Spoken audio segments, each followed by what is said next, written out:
Hello दोस्तों, मैं मनोज कुमार आपका study IQ IAS Hindi channel पर स्वागत करता हूं। हम लोगों ने जो मध्यकालीन भारत के इतिहास की जो श्रृंखला शुरू की है, उसमें आज हम लोग बात करेंगे मध्यकालीन भारत का 5वां लेक्चर। और 5वें लेक्चर में भी जो आज का महत्वपूर्ण मुद्दा है वो है आपका गयासुद्दीन बलबन और उसकी नीतियां और राजत्व सिद्धांत। ठीक है ना। मैंने पहले ही कहा है कि मध्यकालीन भारत में बहुत ज़्यादा टॉपिक नहीं है, लेकिन जो है उनको अच्छे से समझने की ज़रूरत है। बस अच्छे समझिए तो सारी चीज़ें याद हो जाएंगी। आपका UPSC, आपका स्टेट PCS एग्जाम में कुछ भी ऐसा नहीं बचेगा जो आपको प्रॉब्लम करेगा। इसमें रट्टा मारने की जरूरत बिल्कुल भी नहीं है। आराम से आप पढ़िए, समझिए, काम करिए, कोई इशू नहीं इसमें नहीं होगा दोस्तों। ठीक है, तो चलिए इस सेगमेंट को हम लोग आगे बढ़ाते हैं और उम्मीद करता हूं कि आपको आज का लेक्चर समझ में आएगा अच्छे से। ठीक है, तो मध्यकालीन भारत, जैसा कि हम लोगों ने शुरू में ही कहा कि मध्यकालीन भारत जो हम पढ़ते हैं उसकी शुरुआत होती है मुस्लिम आक्रमण से, जो पढ़ते हैं।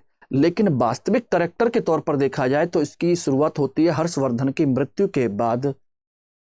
सामंतवादी युग जो शुरू होता है वहां से और राजपूत काल होते हुए यहां तक हम चले आते हैं। पिछली क्लास में हम लोगों ने एक टॉपिक पढ़ा था इल्तुतमिश को लेकर के, वह इल्तुतमिश दिल्ली सल्तनत का कैसे एक वास्तविक संस्थापक बना, उसको हम संस्थापक क्यों कहते हैं, उसके सारे के सारे कंसेप्ट और फैक्ट मैंने कल आपको डिस्कस किए थे। आज हम बलबन के बारे में पढ़ने की कोशिश करेंगे। और बलबन के बारे में कहा जाता है कि इल्तुतमिश के बाद उसने दिल्ली सल्तनत को और ज्यादा मजबूत किया, खासकर दो चीजों के मामले में। एक, उसने आसपास के दिल्ली के जो क्षेत्र के आसपास में जो राजपूत, मेवाती और अन्य जो लोग हैं उनको कंट्रोल किया, उसको साम्राज्य को सुरक्षित करने की कोशिश की।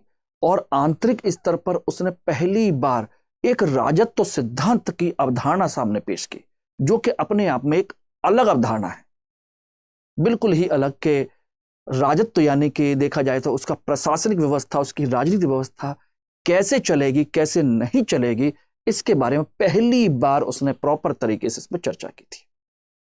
ठीक है ना। तो दोस्तों, आप सभी लोग जल्दी जल्दी इसको क्लास को ज्वाइन करिए और मैं चाहूंगा कि आप सभी लोग इसको प्रॉपर तरीके से, इसको ढंग से पढ़ें।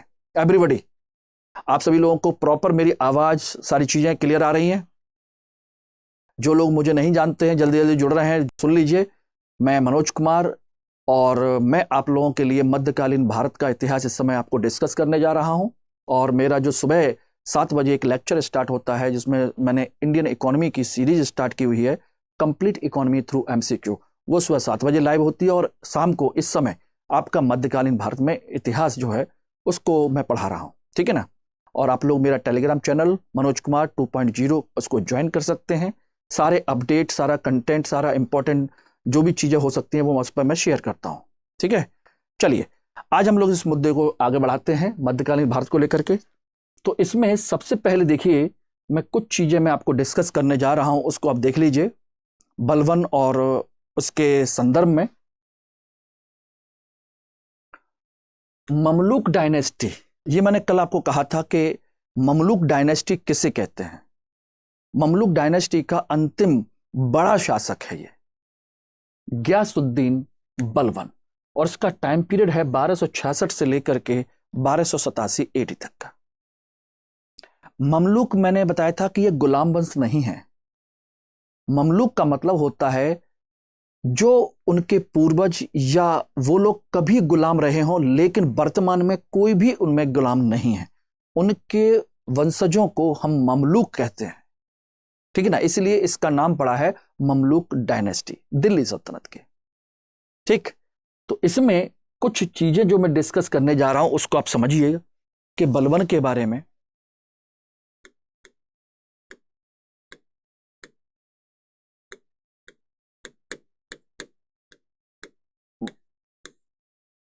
आप लोगों को साफ साफ दिखाई दे रहा है कि नहीं एवरीबॉडी?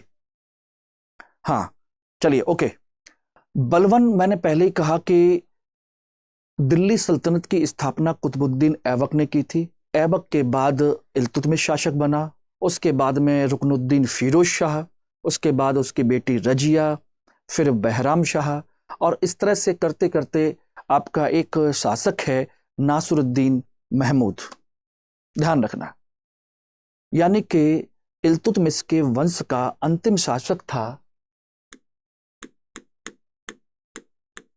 नासिरुद्दीन महमूद। ध्यान रखना, और नासिरुद्दीन महमूद ये बलबन का ही अपना एक संबंधी है।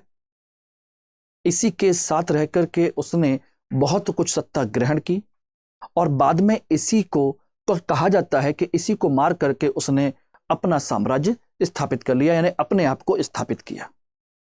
मार दिया था इसने अपने इस संबंधी को सारी सत्ता लेने के बाद में। ठीक है ना। तो ये एक कंसेप्ट था। कहा जाता है कि बलबन ने अपनी बेटी की शादी नासिरुद्दीन महमूद से की थी, यानी एक तरीके से नासिरुद्दीन महमूद बलबन का दामाद भी था। बाद में जाकर के इसने अपने दामाद को ही निपटा दिया और खुद सत्ता ग्रहण कर ली। ठीक है ना। ये कोई बहुत बड़ा इशू नहीं है। बात है कि इसके बारे में थोड़ा सा जाने और उसके बाद धीरे धीरे हम उसकी नीतियों पर आए। देखिए, बलबन था तो एक गुलाम, लेकिन ये बेसिकली देखा जाए तो तुर्की वंश का ही है, तुर्की क्लान का है, तुर्की मुस्लिम है, उच्च स्तरीय है। अब कंडीशन ये थी कि तुर्की वंश का था, तो बाद में जाकर के कंडीशन ये हुई कि बचपन में इसे उसके कुछ लोगों ने, रिश्तेदारों ने मिलकर के इसको वहां से गायब कर दिया, किडनैप करके किसी को बेच दिया, और इस तरह से ये गुलाम बन गया। और इसको जो खरीदा था वो था जमालुद्दीन बसरी। क्या नाम है? जमालुद्दीन बसरी। इसको नोट कर लीजिएगा। इस जमालुद्दीन बसरी ने इसको खरीद करके अपने पास रखा और बाद में जाकर के इसे दिल्ली में बेचा। ध्यान रखिएगा। और दिल्ली में इसे खरीदा था इल्तुतमिश ने। ये रहा, इल्तुतमिश ने इसको खरीद लिया था। ओके, ध्यान रखना। अब कंडीशन ये थी कि इल्तुतमिश, इसकी योग्यता, इसके शिक्षा, उसके कहा जाए कि बहादुरपन का जो गुण होता है, ब्रेवरीनेस, उससे बहुत प्रभावित हुआ। तो इसी वजह से इसने, इल्तुतमिश ने क्या किया था उसको आप देखिएगा। इल्तुतमिश के टाइम पीरियड में इल्तुतमिश ने इसे 40 सरदारों का जो समूह था, 40 गुलाम सरदारों का समूह, जिसे हम क्या कहते हैं, तुर्कानी चहलगानी का सदस्य बना दिया। तुर्कान ए चहलगानी का क्या बना दिया? सदस्य बना दिया। यानी कि सबसे 40 भरोसेमंद सरदारों का एक समूह जो गुलाम थे, जो इल्तुतमिश के लिए काम करते थे, उनका उसने क्या किया? एक समूह बना दिया, उसमें शामिल कर दिया उसको। पहला पॉइंट क्लियर हो गया। दूसरा, उसके बाद इसकी बेटी रजिया बनी, रजिया सुल्तान। रजिया सुल्तान ने इसे एक नए पद पर शामिल कर दिया और वो था अमीर ए शिकार। अमीर ए शिकार के पद पर, यानी कि शिकार का करने का जो समूह था, जो प्रमुख था, उसका हेड बना दिया उसको। ठीक है ना।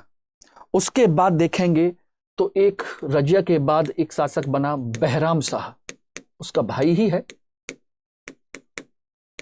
बहराम शाह, और इसके समय में इसे बना दिया गया अमीर ए आखुर। कभी आपका क्वेश्चन पूछा जा सकता है कि किसके समय में इसका कौन कौन सा पद रहा था, कौन कौन सा पद रहा, तो वो आपको मैचिंग करने के लिए आपका क्वेश्चन पूछा जा सकता है। ठीक है ना, ध्यान रखना। और उसके बाद आ गया नासिरुद्दीन महमूद। नासिरुद्दीन महमूद ये रहा। इसके समय में क्या हुआ? मैंने पहले ही कहा कि इसने अपनी बेटी की शादी कर दी इससे। दूसरा, इसके समय में दो काम हुए थे। एक, बलवन को उलूग खां की उपाधि दी गई, उलूग खां।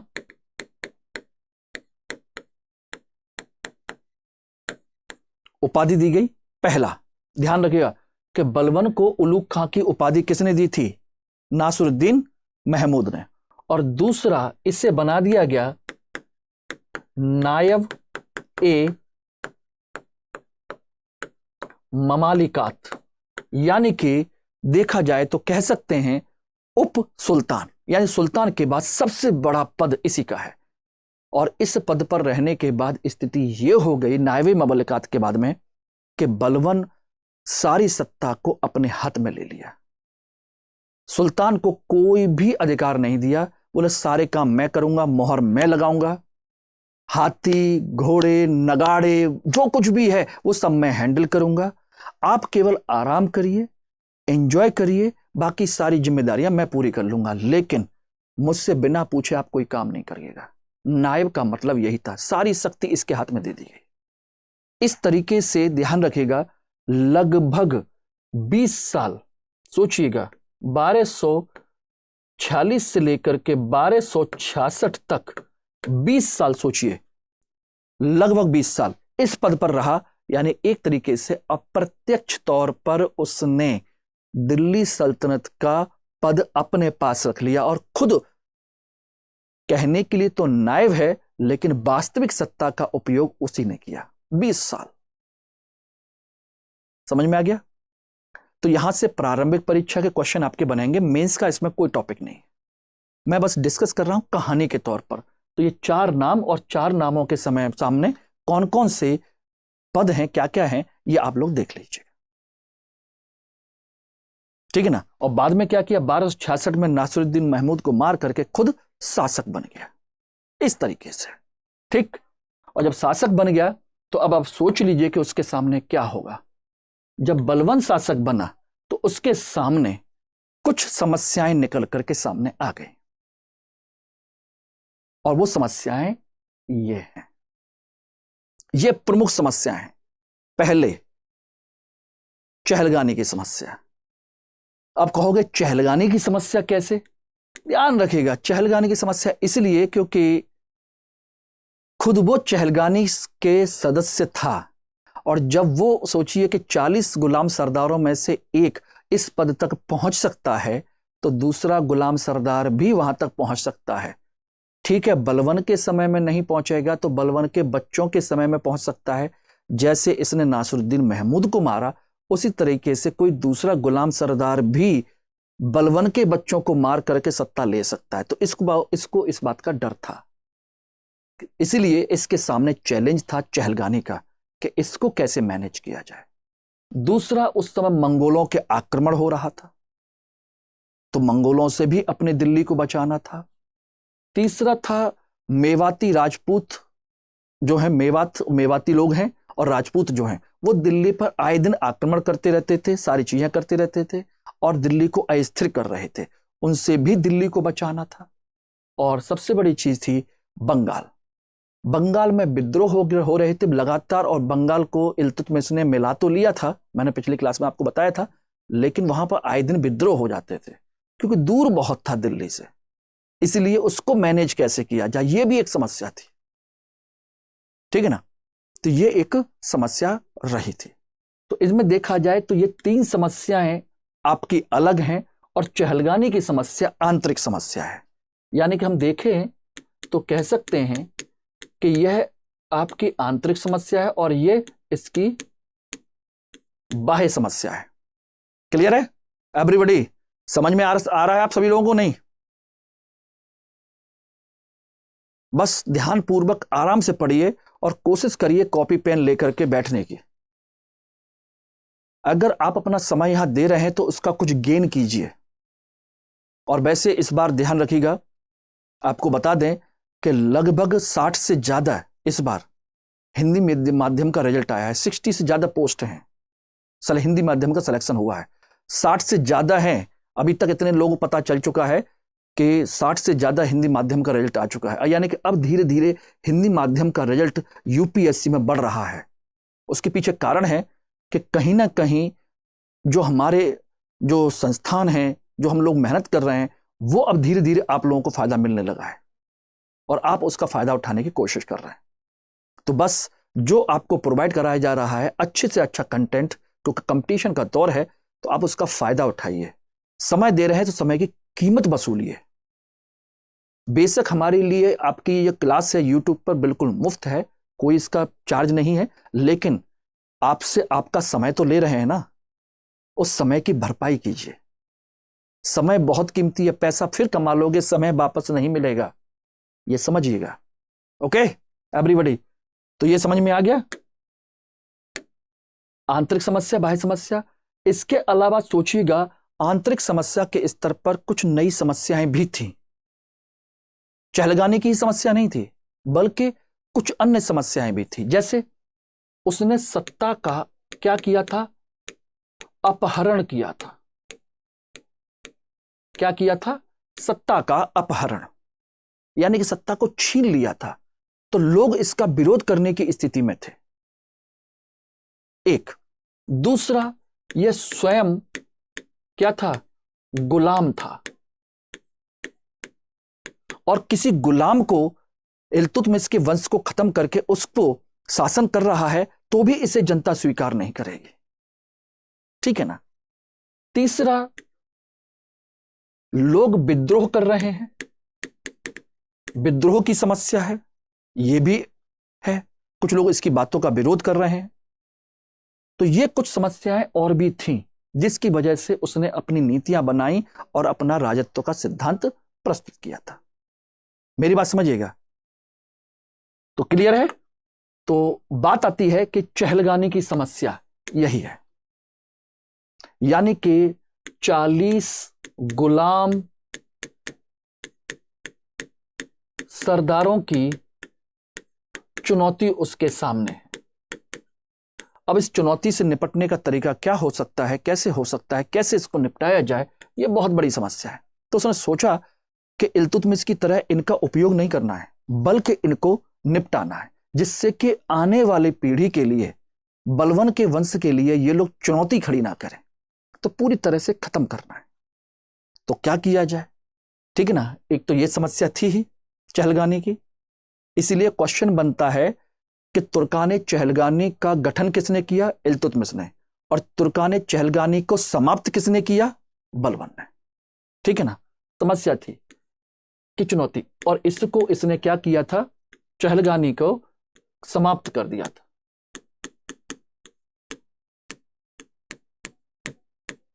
क्लियर है एवरीबॉडी?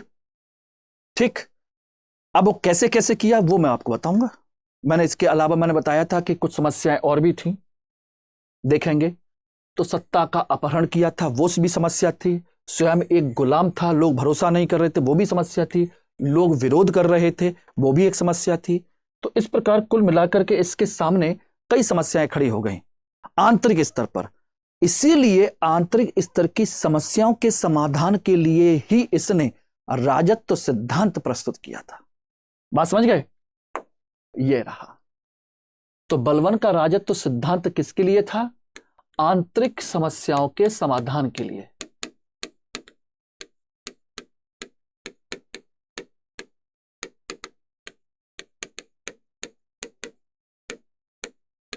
आंतरिक समस्याओं के समाधान के लिए यह था।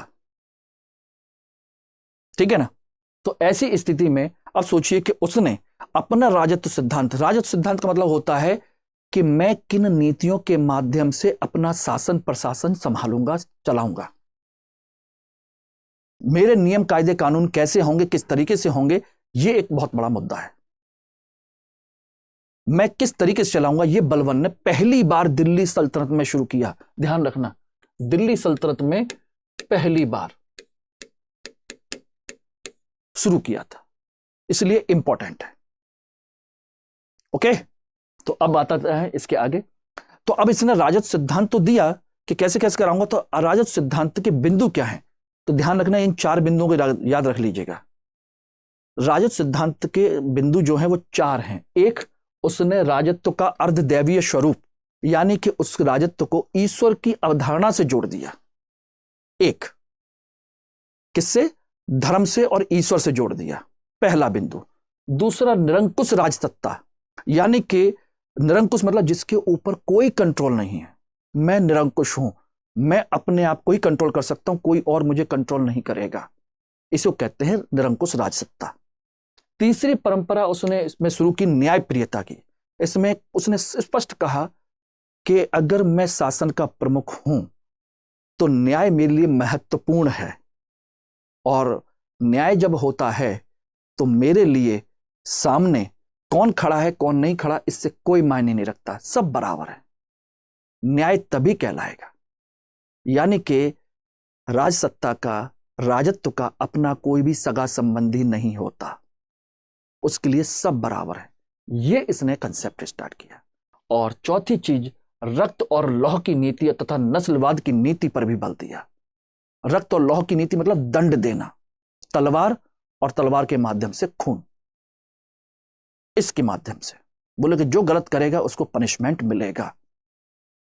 और नस्लवाद यानी निम्न कुल के लोगों को दूर रखना। बोले निम्न कुल के लोग आपकी ब्रीड को, आपकी जनरेशन को खराब करते हैं, उच्च कुल के लोग ही अच्छे होते हैं, यह इसका मानना था। तो नस्लवाद की नीति पर भी इसने बल दिया था। इस तरीके से निम्न स्तर के लोगों को अपने से दूर रखने की कोशिश की। कारण, क्योंकि कहीं ना कहीं खुद ही निम्न कुल का हो सकता है कि नहीं? भाई गुलाम था। तो इस तरीके से उसने राजत्व के अंतर्गत चार अवधारणाएं दी। मैं इन चारों को 2-2 मिनट में डिफाइन कर देता हूं, समझ लीजिए एक एक करके। क्या है राजत्व का अर्धदैवीय स्वरूप? यानी कि उसने क्या कहा कि राजत्व जो है यानी कि शासन प्रणाली के जो नियम कायदे कानून व्यवस्था है वो किससे जुड़ी हुई है? ईश्वर से। इसका मतलब यह है, यानी कि राजत्व किससे जुड़ा हुआ है? ये ईश्वर की अवधारणा से जुड़ा है। बात समझिएगा, ईश्वर की अवधारणा से। कैसे? देखिए, उसने राजत्व को कहा न्यावते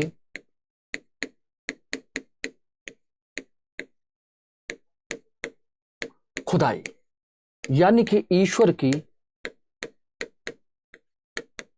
छाया। यानी कि एक तरीके से ये बलवन खड़ा है और यहां पर ईश्वर है, और ईश्वर की सोचिए कि राजत्व की एक छाया उसके ऊपर पड़ रही है, ये रही इस तरीके से। तो राजत्व क्या है? ईश्वर की छाया है।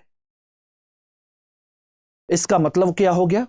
एक तो ये हो गया, जब ईश्वर की छाया जिस पर पड़ रही है तो उसने स्वयं को क्या कहा? जिल्ले इलाही, यानी ईश्वर का प्रतिनिधि।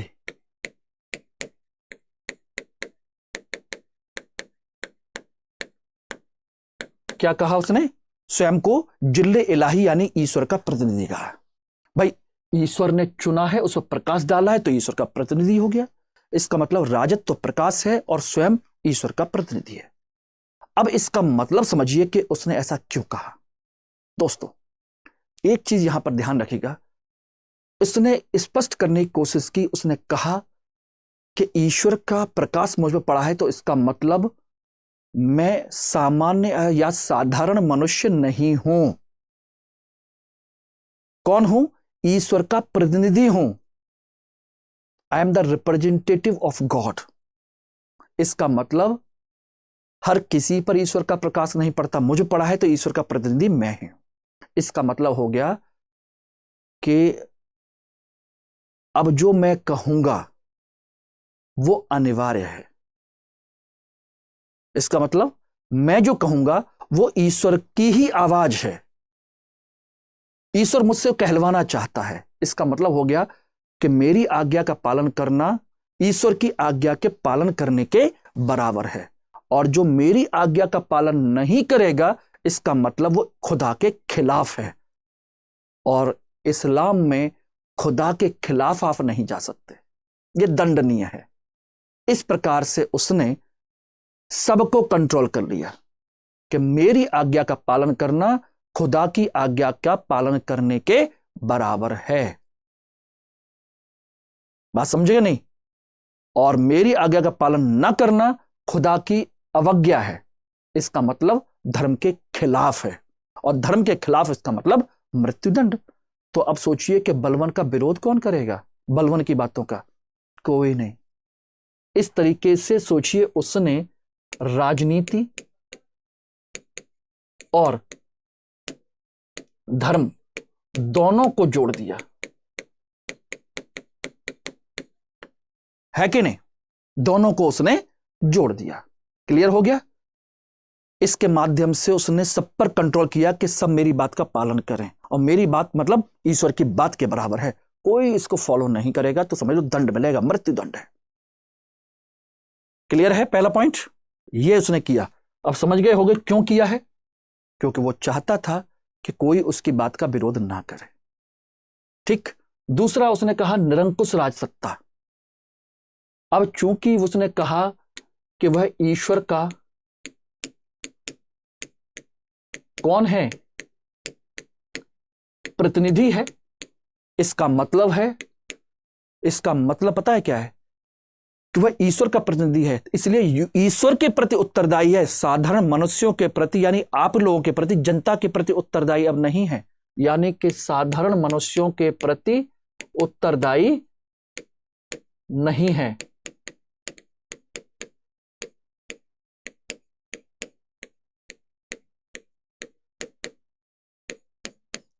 नहीं है। ईश्वर ने मुझे चुना है तो मैं ईश्वर के प्रति उत्तरदायी हूं, आप लोगों के प्रति नहीं। आपने नहीं चुना मुझे। बात क्लियर? इसका मतलब है कि ईश्वर की कृपा मुझ पर है। इसका मतलब हो गया कि मैं निरंकुश हूं, आप मुझे कंट्रोल नहीं कर सकते। यानी कि जो मेरी शक्तियां हैं, राजा की जो शक्तियां हैं, वो समझ लीजिए मनुष्य के नियंत्रण से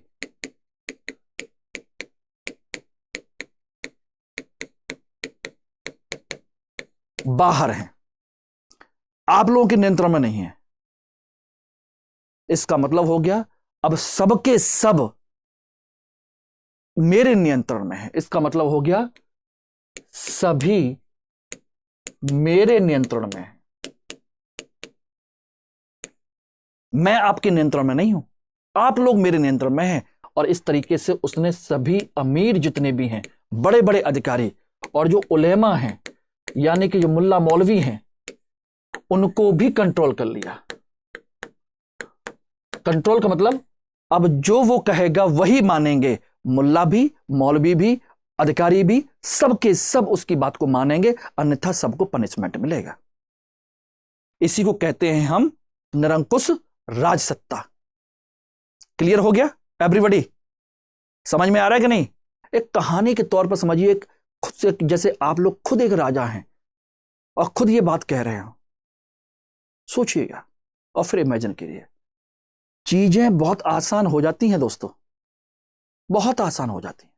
बस आपको उस कहानी की तरह एक पिक्चर फॉर्म में दिमाग में रखना है, बस इतना समझिए। ठीक है ना? चलिए, तीसरा पॉइंट क्या था? न्यायप्रियता। न्यायप्रियता का मतलब उसने कहा कि ठीक है, मैं निरंकुश हूं लेकिन अत्याचारी नहीं, मैं किसी पर अत्याचार नहीं करूंगा। इसका मतलब हो गया कि राजत्व जो है का कोई सगा संबंधी नहीं होता,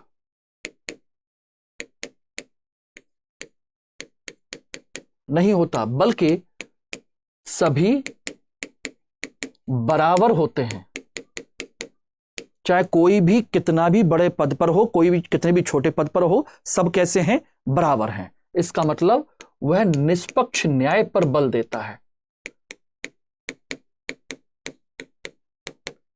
किस पर? निष्पक्ष न्याय। किसी के प्रति कोई फेवर नहीं, कोई गलत नहीं, कोई सही गलत नहीं, सबको बराबर। इसके माध्यम से वो क्या करता है?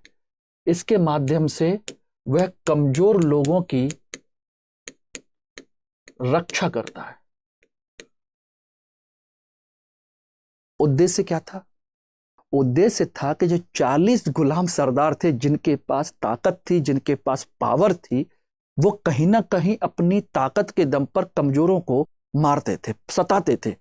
इसने उन्हीं की रक्षा करने के बहाने सारे के सारे 40 गुलाम सरदारों को निपटा दिया। कैसे? एक व्यक्ति था इनका गुलाम सरदार, सोचिए, उसने अपने रसोइये को आदेश दिया कुछ बनाने का, वो अच्छा नहीं बना पाया, तो सोचिए उसको मार मार के भरता बना दिया उसका। ये शिकायत सोचिए बलवन के पास आई, तो सोचिए इतने बड़े अधिकारी को पता है क्या किया उसने? चौराहे पर खड़ा किया, और चौराहे पर खड़ा करने के बाद जिंदा उसकी खाल उतरवाई गई, सोचिएगा, और उस खाल में भूसा भरवा के अलग टंगवा दिया गया, और जो पूरा मांस बचा शरीर का मरने के बाद उसको वहीं पर कड़ाहा रख करके पकवाया, उसका सब्जी बनवाई, और उसको उसके परिवार के लोगों को खिलवाया सबके सामने, देखो यहां। सोचिएगा, इतना क्रूर दंड दिया। क्यों देना चाहता था? इसलिए कि मैं कमजोरों की रक्षा कर रहा हूं, लेकिन वास्तविक उद्देश्य क्या था? अपने दुश्मनों को निपटा रहा था। और क्यों निपटा रहा था वो मैंने आपको बता दिया। और इस तरह से निपटाने का तरीका क्या था? दूसरों में डर क्रिएट करना। इसी तरह से दूसरा एक अधिकारी था, उसने सोचिए अपने घर के खानसामा को, अपने नौकर को कोड़ों से मारा था। सोचिए उसको बुला करके चौराहे पर उसको कोड़ों से पिटवाया गया, बड़े लोगों पर, पब्लिक के सामने। तो पब्लिक की नजर में बलबन बहुत अच्छा राजा हो गया, और जो 40 गुलाम सरदार हैं वो सब निपटा दिए गए। समझिए ये तरीका था उसका, इसलिए उसने ये सब किया। लेकिन इतना क्रूर तरीका था कि इसके अपने बेटे बच्चे भी इससे दूर भागते थे कि कब ये सटक जाएगा कोई पता नहीं है, कब किसको कैसे मरवाएगा कोई भरोसा नहीं है। इस तरीके से सोचिए राजत्व सिद्धांत के माध्यम से उसने, सोचिए, सबके सबको निपटाया था। एवरीबॉडी क्लियर है? समझ में आ गया कि नहीं आ गया दोस्तों?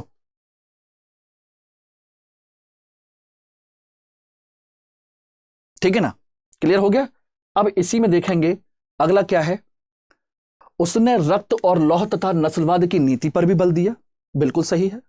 रक्त और लौह की नीति के माध्यम से उसने, सोचिए, क्या कहते हैं, जो मेवाती हैं प्लस राजपूत हैं उनको निपटाया, उनको कंट्रोल किया, युद्ध किया। सोचिए दिल्ली के चारों तरफ पूरे, सोचिए जितने जंगल थे उनको साफ करवाया, अपनी सेनाएं लगाई। सोचिए ये दिल्ली है, दिल्ली के चारों तरफ जितना एरिया है साफ करवाया जहां पर ये लोग रहते थे। इनके चारों कॉर्नर पर 4 किले बनवाए, सेना रखवाई, और उसके बाद सब पर अटैक किया। पूरा आसपास का इलाका दिल्ली का साफ करवा दिया इसने, रक्त और लौह की नीति के माध्यम से। और नस्लवाद की नीति के माध्यम से इसने निम्न कुल से, निम्न कुल के लोगों से दूरी बनाए रखी।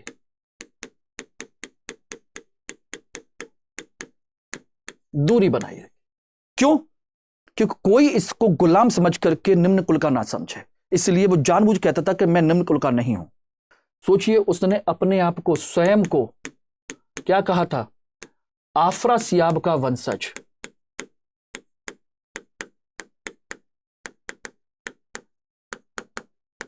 आफरासियाब का वंशज बताया, बोलो कि मैं वहां का सबसे बड़ा जो वंश है आफरासियाब का, उनका वंशज हूं। मैं छोटे मोटे कुल का नहीं हूं, इसलिए मैं छोटे कुल के लोगों को देखता हूं तो मेरे हाथ फड़फड़ाने लगते हैं, मेरे नसों में खून दौड़ने लगता है, मेरा हाथ तलवार पर चला जाता है, मन करता है कि गर्दन काट दूं निम्न कुल के लोगों को देखते ही। यह उसकी टेंडेंसी थी, सोचिएगा। इसलिए उसकी क्या है? नस्लवादी भेदभाव की नीति है। बड़े से बड़े लोगों से नहीं मिलता बिल्कुल भी, केवल किस वजह से? कि वो निम्न कुल के हैं, दिखाने के लिए। ठीक है ना? ये किया। इसके अतिरिक्त और क्या क्या किया उसने? इसके अतिरिक्त उसने और भी कई महत्वपूर्ण चीजें की थी इसी के अंतर्गत, वो देख लीजिए क्या क्या किया है। एक, उसने अपने लिए और सभी के लिए कठोर अनुशासन लागू किया। कठोर अनुशासन। यानी कि उसने दरबार से लेकर के हर एक व्यक्ति तक के लिए सबके नियम बना दिए कि कोई भी इसको फॉलो नहीं करेगा तो समझ लो दंड मिलेगा। कठोर अनुशासन लागू किया। कोई दरबार में हंसी मजाक नहीं होगी, कोई भी हंसी ठिठोली नहीं होगी, नृत्य संगीत नहीं होगा। सिर्फ एक अच्छा शासक जो दीर्घ गंभीर हो सकता है वो दीर्घ गंभीर तरीके से अपने काम करेगा, सीरियस तरीके से काम करेगा, ये समझ लीजिएगा, ठीक है ना। दूसरा उसने क्या किया, प्रजा से दूरी बनाए रखी, दूरी बनाई, प्रजा से दूरी बनाए रखी, जिससे कि जितनी ज्यादा डिस्टेंस होगी लोग उसका उतना रेस्पेक्ट करेंगे। ज्यादा नजदीक आने पर लोग चिपकने लगते हैं, उसकी कमजोरियां जानने लगते हैं, फिर उसको कैसे भी कुछ भी कहेंगे। इसलिए अधिकारी बड़े बड़े लोग पब्लिक से दूर क्यों रहते हैं, इसीलिए रहते हैं कि दूर रहेंगे तो उसकी बात को फॉलो करने में उनको आसानी हो जाएगी, करवाने में। ये इनका कंसेप्ट है। तो प्रजा से दूरी बनाए रखी। और सोचिए कि जब वो निकलता था, सोचिए नंगी तलवारें वाले बड़े बड़े काले काले लिबास पहने हुए लोग उसके साथ घूमते थे कि कोई अगर उसके मजाक बनाए कुछ भी करे तो समझ लीजिए कि उसको दंड किया जा सके, समझना। तो ये सब उसने किया था, ठीक है ना। अब उसके बाद जो 3 समस्याएं बची थी वो ये समस्या है, मैंने बताया था कि इसके लिए उसने रक्त और लौह की नीति अपनाई थी। तो नीति क्या थी, रक्त एवं लौह की नीति, इन सब के लिए ध्यान रखना। लेकिन मंगोल आक्रमण के लिए उसने विशेष नीति अपनाई, एक कि मंगोलों का सामना कैसे किया जाए, कैसे रोका जाए। तो उसके लिए उसने 2 नीतियां अपनाई थी। एक, पहला तो उसने मंगोल के दरबार में अपने दूत भेजे, दूत भेजे मंगोलों के दरबार में, जिससे कि शांति बनी रह सके, ठीक है ना। दूसरा, उत्तरी पश्चिमी क्षेत्र में, जो उत्तरी पश्चिमी क्षेत्र यानी कि पाकिस्तान से लगा हुआ जो इलाका है हमारा, नॉर्थ वेस्ट फ्रंटियर प्रोविंस कहते हैं, उत्तरी पश्चिमी क्षेत्र में उसने कई किले बनवाए, सेना रखी, जिससे कि उधर से कोई आक्रमण होता है तो उसको रोका जा सके। सुरक्षा की पंक्ति बनवाई उसने, ये इसने किया। और बाकी राजपूतों के साथ उसने, मैंने बताया था कि पूरा का दिल्ली के आसपास का पूरा क्षेत्र का खाली करा दिया था, उन पर आक्रमण किया, 4 किले बनवाए दिल्ली को सुरक्षित रखने के लिए। और बंगाल पर विद्रोह के लिए इसने बाकायदा सेना के द्वारा आक्रमण किया।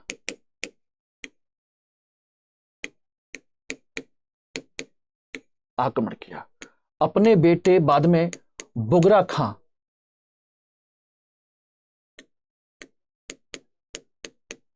बुगरा खां को वहां का गवर्नर बनाया, बाद में वो वहीं रह गया। इस तरीके से उसने ये सारी समस्याओं का समाधान भी किया था। क्लियर है एवरीबॉडी? तो ये इसने सारा काम किया था। तो इससे ज्यादा इसमें पॉइंट नहीं है, बस इसमें कुछ चीजें और आप देख लीजिए क्या क्या है, वो देख लीजिए कि इसने और क्या क्या किया था। इसने जो किया था, ध्यान रखना, कुछ ईरानी परंपराओं को अपने यहां लागू किया। एक ध्यान रखना, ईरानी परंपरा है सिजदा यानी कि नमस्कार करना, और पैवोस, उसको लागू किया। ईरानी त्योहार नवरोज को मनाना शुरू किया।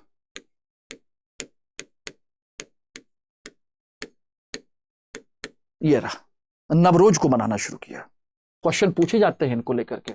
बाकी पॉलिसी तो मैंने आपको डिस्कस कर दी, पूरी की पूरी नीतियां जो हैं, और उसका राजत्व सिद्धांत भी क्यों किया गया इसके तरीके से मैंने आपको वो भी क्लियर कर दिया है, ठीक है ना। बात आती है कि इसके अलावा उसने और कैसे कैसे क्या क्या काम किया था। ध्यान रखिएगा, 2 इंपॉर्टेंट काम और है जो बलवन की नीतियों का सबसे बड़ा हिस्सा है। एक है, पहली बार सैन्य विभाग का गठन किया, जिसे हम कहते हैं दीवाने आरिज, दीवाने अर्ज या आरिज भी कहते हैं। एक ये है पहली बार सैन्य विभाग, जिससे कि मंगोलों को रोक सके, राजपूतों को रोक सकें, मेवातियों को हरा सकें, बंगाल पर कंट्रोल कर सकें, इसके लिए। और दूसरा, उसने बनाया गुप्तचर विभाग।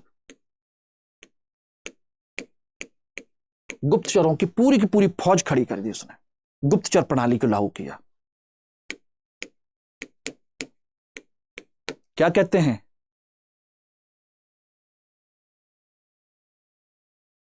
दीवाने बरीद, इसको बनाया।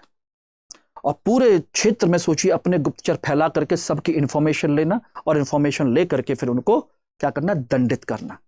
तभी तो पता चलता था किसने किसको मारा और क्यों मारा, कहां से पता चला। इसी तरीके से तो इसके माध्यम से सोचिए उसने जो सत्ता ग्रहण की थी, छीनी थी, कंट्रोल किया था, उसको मजबूत करने की कोशिश की उसने। समझना, यह अपना इसका योगदान है। बाद में जाकर के इसी परंपरा को, दिल्ली के बलवन की राजत्व सिद्धांत की नीति को ही थोड़ा फेर बदल करके अलाउद्दीन खिलजी ने भी इसी तरह की नीति अपनाई थी। अलाउद्दीन खिलजी ने भी, ठीक है ना। तो इस बात को ध्यान रखिएगा। तो इस टॉपिक को हम लोग यहीं पर कर रहे हैं, खत्म कर रहे हैं। और बलवन से संबंधित इतना ही आपका मुद्दा है, प्री के लिए भी, मेंस के लिए भी, हर तरीके से। ऑप्शनल वाले हों उनके लिए भी, जीएस वाले हैं उनके लिए भी, और प्रारंभिक परीक्षा है उनके लिए भी, सबके लिए इतना कंप्लीट हो गया, ठीक है ना। अगले टॉपिक में हम फिर मिलेंगे, तब तक के लिए आप लोगों से विदा लेते हैं, और इसको ढंग से करते जाइएगा आप लोग, ठीक है ना। All the best, thank you very much.